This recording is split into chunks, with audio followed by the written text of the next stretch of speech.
Mótmælendur, velkomin í Strandhögg.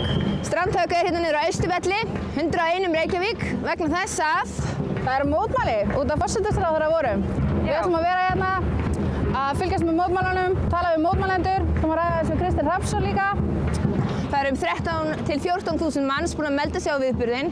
Í kjölfar þáttar í Kastljósi í gærkvöldi þá bættist við 300% í þeirra sem voru búin að melda sig á viðburðinn. Já, sunnudagskvöld réttar að sagt núna fyrst að við erum að sýna þetta á þriðjudegi, eða ekki? En já, forsætisráðherra, vonandi segir hann af sér, kannski verður hann búinn að segja af sér þegar við sýnum þetta. Já, það er líklegt. En við ætlum líka að tala við Svein Rúnar verðandi landsfund félagsins Ísland-Palestínu. Það verður í lokin af þættinum. En það komið fullt af fólki, það komið læti og það er ennþá klukkutími, þetta verður geggjað. Það verður mikil stemming hérna. Það hefur orðið siðrof í íslenskum stjórnmálum sem þarf að laga og það er ekki hægt að bæta nema með sátt þjóðarinnar líka. Mótmælin á Austurvelli í Strandhögg í kvöld. Fylgist þið með.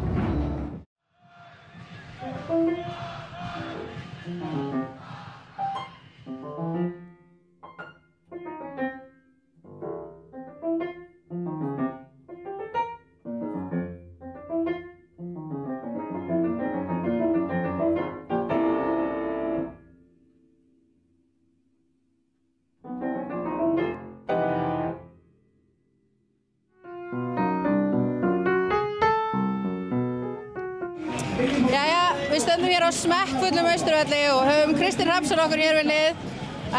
Okkar mat er að það sé allavega 20.000 manns hérna stödd á Austurvelli að mótmæla þessari ríkisstjórn okkar.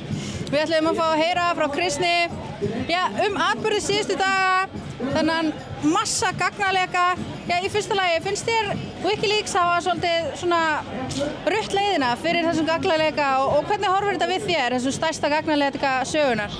Ég held að Wikileaks hafi alveg klárlega rutt leiðina fyrir 6 árum síðan og þá kom ég að starfið þar og það eru eftir 2 daga, þá er nákvæmlega 6 ár síðan að þyrlárásar myndbandi frá Bagdad var birt í RÚV, fyrstu miðla.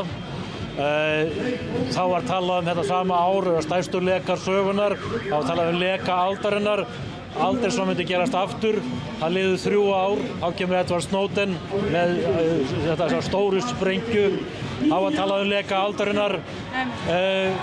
Nú erum við að sjá ennþá nýja leka, 10 milljónir skjala, alveg ótrúlega stór leki og mikilvægur. Þetta þýðir það að þetta er að byrja. Við erum að sjá núna hirslurnar opnast, leyndin að hverfa og upplýsingarnar sem við eigum rétt á að koma upp á yfirborðið sem að sanna spillingu og ólögmætt atferli eins og glittir í þessum Panama-skjölum. Ertu sammála mér í því að núna sé upplýsingasamfélag nútíðarinnar að myndast með þessum gagnalekum og með svona rannsóknarblaðamennsku eins og við erum að sjá hér? Já, það er að gera það og ég meina að upplýsingasamfélagið eða netsamfélagið er að sanna hérna gildi sitt. Við erum að fá í gegnum neti og gegnum þessa rafræna veruleika, skjala, meiri möguleika að koma upp á yfirborðið. En við skulum líka átta okkur á því að við erum líka að slá tilbaka pendúlnum sem byrjaði að færast yfir í leyndarhyggjuna og skjólin upp úr aldamótum. Þannig að leyndin hefur vaxið kerfisbundið, leynd valdhafa, hvort sem að valdhafarnir eru í fyrirtækjageiranum eða í stjórnmálageiranum. Þannig að nú er tækifærið til þess að slá tilbaka og það er það sem er að gerast. Því það sé eitthvert jafnvægi. Við búum við alveg ótrúlega skerta stöðu almennings og valdhafa hins vegar. Skerta stöðu þegar kemur að upplýsingum. Einstaklingurinn á ekkert persónufrelsi lengur. Hann á ekkert enga friðhelgi lengur sem gaf sínum persónuupplýsingum. Leyndar- og upplýsingaverndin hefur snúið að valdsmönnum og það er komið tími til að snúa þessu við.